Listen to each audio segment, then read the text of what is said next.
Robin, let's talk about the vision for the kind of world we want our children to inherit and inhabit.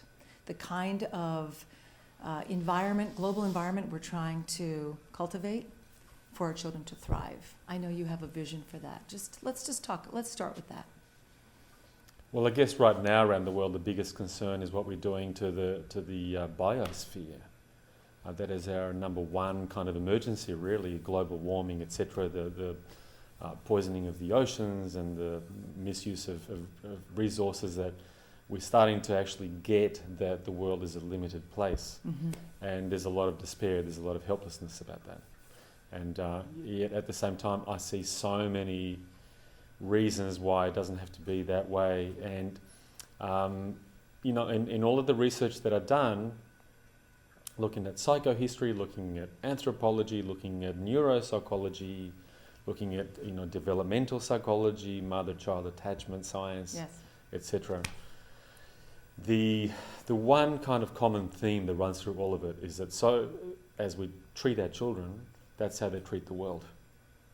But it's incredible when you look at the depth of the ramifications of that, even as far as how we treat children, they treat the planet. Some very, very interesting research. For instance, looking at how a large population where predominantly children come from a strict father, authoritarian, patriarchal style of family dynamics. They tend to be people that kind of almost reflexively will vote away from the environment. They have a distance from it. Yeah. They feel detached from it somehow. Detachment from the reality of a sentient, non-human world of which we are members and which we depend. Absolutely. So, yeah. So just to touch on that and just unpack it a little bit more, is the connection then, the disconnect of emotion, the sort of very strict dismissal of feelings, if we go into attachment theory, the sort of dismissive, avoidant attachment or disorganized attachment, creating a distance or a detachment from our feelings as children, and we grow up not feeling that empathy for ourselves, for each other, and for the planet. Yeah, that's one part of the mechanisms. There's the shocks that come to the infant, the shock of a very traumatic birth, for instance, that begins that process of desensitization from our external world. At a time of life when there is no defense available, there's no fight or flight available in the body of the infant. The only thing that can happen is a dissociative process. A freeze. A freeze where we go internal, where we get kind of anesthetized or numb. If that happens enough and powerfully enough, that becomes like a default mode. Sure. Where it's the new normal. And then that applies to all of our relationships, to one another, and to the non-human world as well. You're really talking about trauma, and that I'm just kind of imagining now you're describing a trauma to the world. It's a trauma to the infant and a trauma to the planet. Yes, and one thing that's become clear to me is that the way that we do society reflects that trauma, or reflects the love that we got. Either way, the organising principles of our societies in the various forms are kind of like a symptom. They are a window into how children have been raised, and this is the most important thing for all of us together to understand right now, because we're in a choice moment. Yes.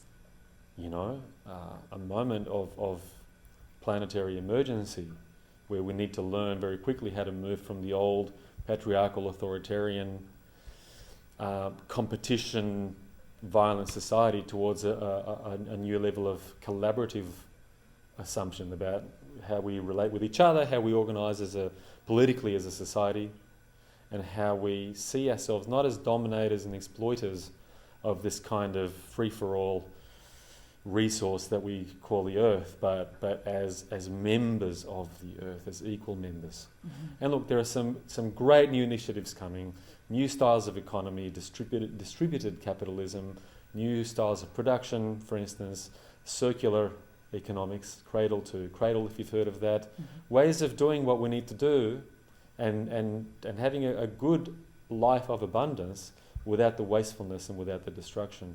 But a lot of that is the aftermath or the result of child-rearing practices that have been emerging over the last few decades that move us towards recognising the emotional needs of children, and by implication the emotional needs of parents as well, right? So that instead of just being providers where we give the food and we give the school and we put a roof over their head and we essentially protect our children from danger, we're moving forward from being providers into these co-creators with their children. Essentially the difference is to recognise their emotional needs as they change from life in the womb forward all the way through adolescence and education, etc. Absolutely. All these wonderful, very, very diverse stages. So you asked about vision, a very, very shared vision around the world. I can't claim any ownership to it. I'm just kind of one of its very few, well, one of its many, many messengers. That there are new policies as well as new practices in the home, such as parental leave, paid parental leave. This is growing very much around the world. Or a new conviction that children shouldn't be hit for discipline. Or new democratic styles of education, for instance. Or attachment parenting, which says it all for the baby stages. And there's more examples as well. All of those emphases, all of those focuses, all of those moments in a child's life that so many great organisations such as Attachment Parenting International, many, many others, are addressing, have begun to create this social evolutionary leap forward that has its dividends already. You know, the fact that we talk about human rights and that there are human rights conventions around the world, the fact that violence is actually on the decline, believe it or not, despite what we see on TV. And there are many more examples of where better child rearing practices yield a better society. So, and I'd love to explore just a little bit with you the new brain science that has emerged, that is showing us how powerful relationship is. And how that brain that is always being sculpted until the day we leave the planet, but that is so crucial for parents to understand their role as co-sculptors, that relationship is what's forming this emerging person, not a set of rigid rules.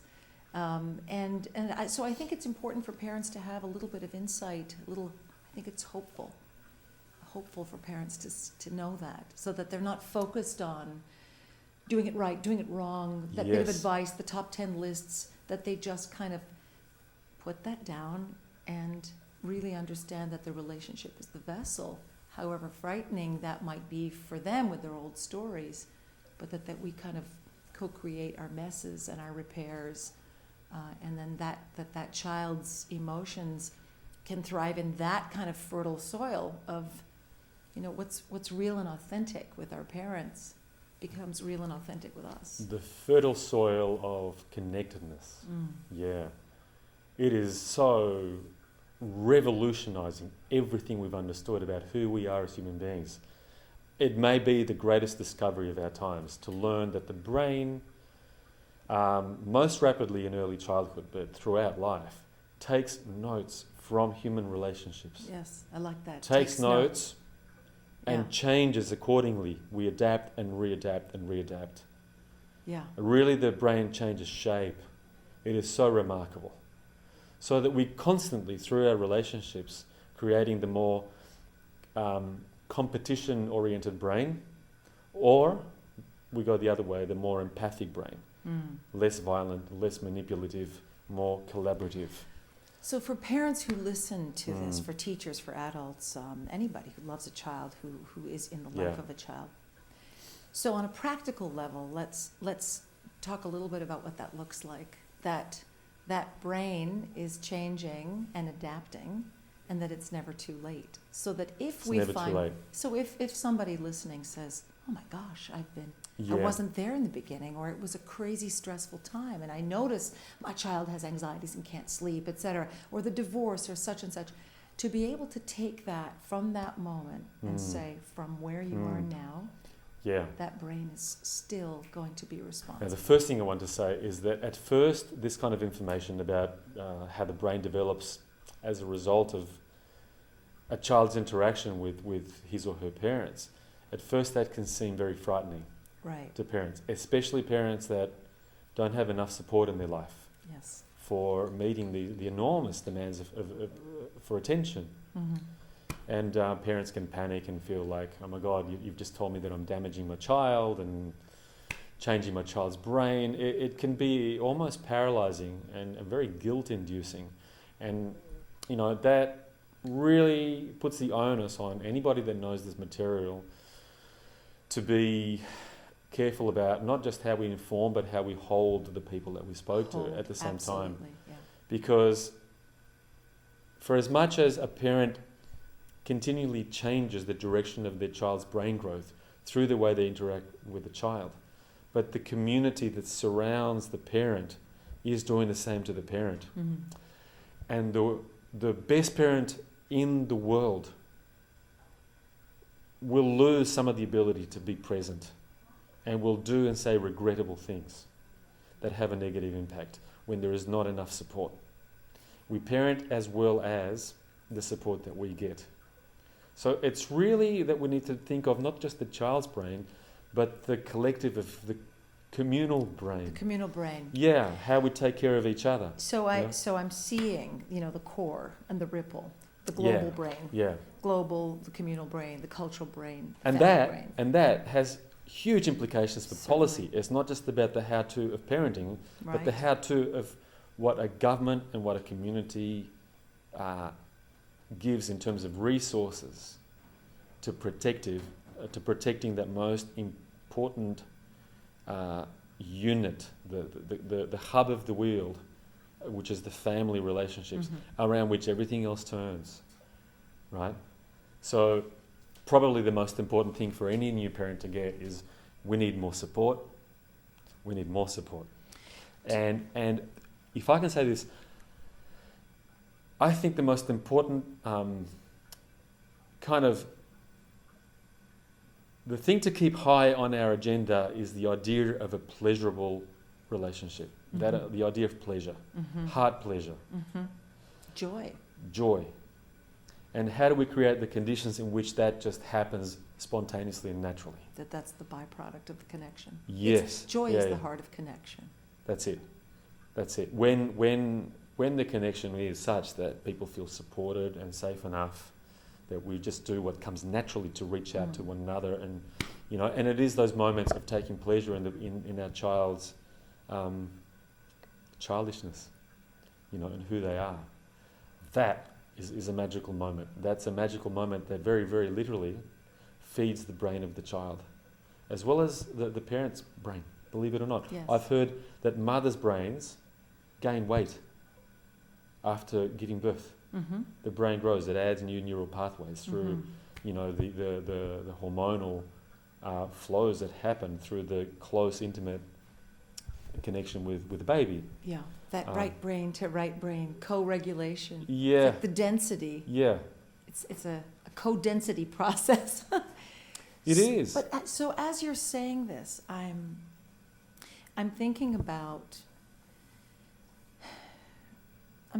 how, at least in the United States, the statistics of where the U.S. falls in the countries Are kind of scary.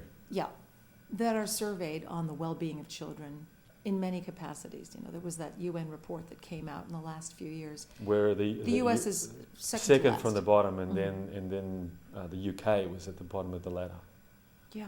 And my country, Australia, didn't even make it onto the ladder because we're not taking enough of the measures to find out. So the idea that we now have all this concrete science, saying the science of love, the science of connection, it's not woo-woo, it's hard science. Yeah. Connection can heal the world. Connection heals. Connection heals. Yeah. And yet there's this massive disconnect between the knowledge and the doing, the knowing and the doing. There's the gap. That's exactly what I keep saying all the time. And in fact, the huge kind of paradox in the United States is the gulf that exists between what American scientists have known for a long time, what American scientists have been saying to the world, and in fact, most of the research that I have gained from is American research.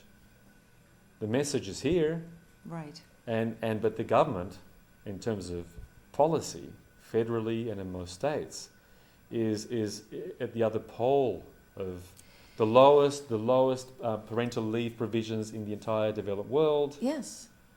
One of the only 2 countries where it's still allowed to beat children in school. Yeah. Australia and the United States. And Somalia. Somalia. No, I mean in terms of developed I see. Yes. democracies, yeah. Well, and it's through education. There are 22 states in the United States that are still allowed to paddle. 19. Still. 19 states. There have been some that have regulated against that. But still 19 states. And still those states, as a result of that, have quite consistently higher levels of crime. And higher incarceration rates. Higher incarceration, higher homicide rates, you name it. If we want less violence, we need to be less violent to the children. It's that simple. And if we want our children to know that they're valuable, to know that that they are cherished and treasured, that they're valuable members of society from the time they're very, very young, then our suicide rates will be nil, and our bullying rates and our homicide rates, et cetera, et cetera. So we have this huge sort of disconnect and atrocity in the disconnect of us saying, how do we turn this around? How do we fill the void? We first have to recognize that it's there. As a society at large, we have to notice the gap. We have to define it in some way. And do you believe that it's the people that need to push the government, or do you believe that it's the government that will? The government's not going to wake up and do it differently. I would not hold my breath and wait for it to come from above, really. So it needs to be a grassroots movement, and also I would like for academicians to come forward a lot more with their treasury of knowledge that they have. And say, hey. And say, this has policy implications. Give us an example. Well, I mean, it's understood so well from conventional orthodox development science that we must collectively protect that mother-infant relationship by making the kinds of provisions that allow a mother to be close to her baby, whether baby comes with mother to the workplace or mum stays with other, friends, whether it's at home or outdoors, whatever, but a provision so that parents don't have to be afraid for their financial survival, right? That requires policy. There's no other way. Right. And the only policy that I've seen work, like in just about every European or Western and Northern European country, is to provide taxpayer dollar for this, which is paid parental leave. Like they do in the Nordic countries where also fathers get paid parental leave. So just like abundance. we have standards and benchmarks in education, we need to have standards for burgeoning families that when the child comes home, there has to be a standard there. There has to be a sacredness of understanding that the science is telling us if we invest our resources in making this beginning strong, then we can avoid all this waste later, but we can avoid all of this missed opportunity for raising this valuable member of society. I'll say it another way.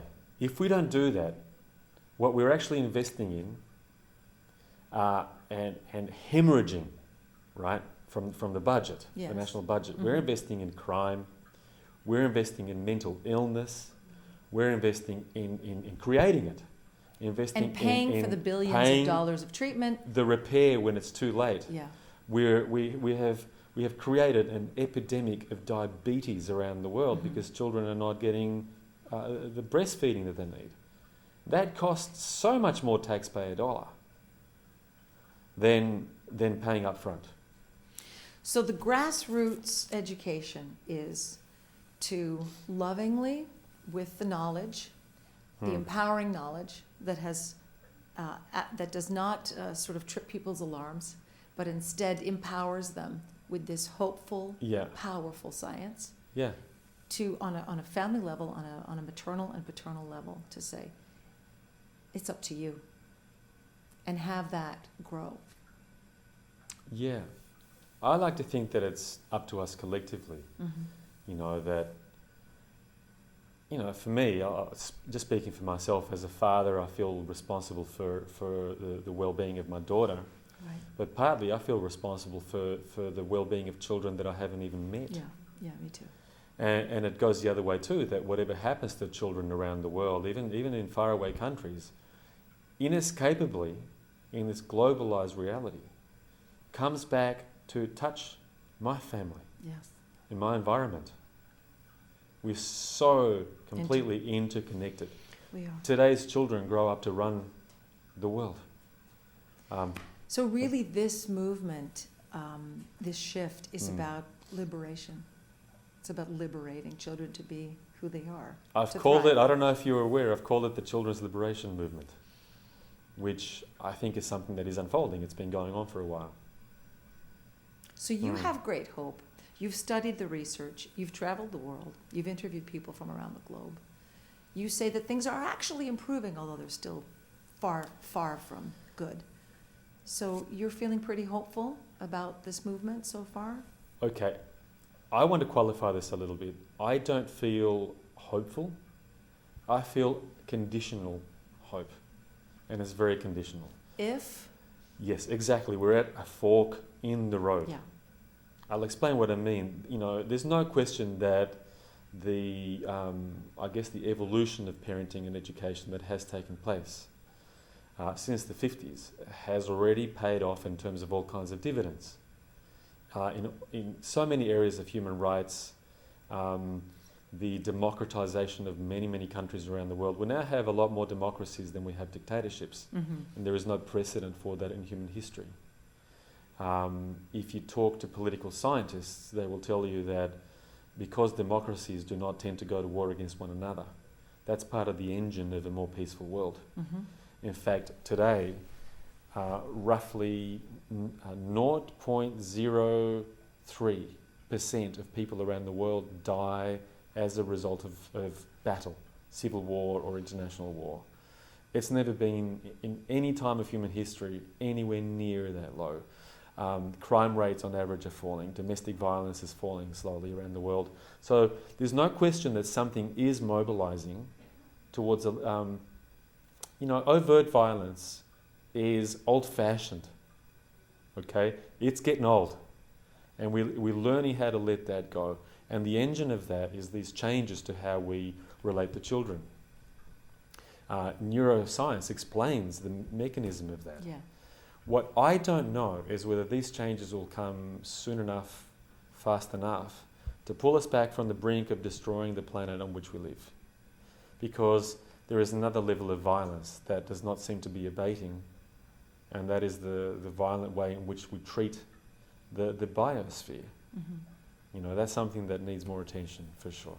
So yeah, my hope is conditional upon that. Wonderful. Thanks, Robin. Thanks, Lu. Thank you.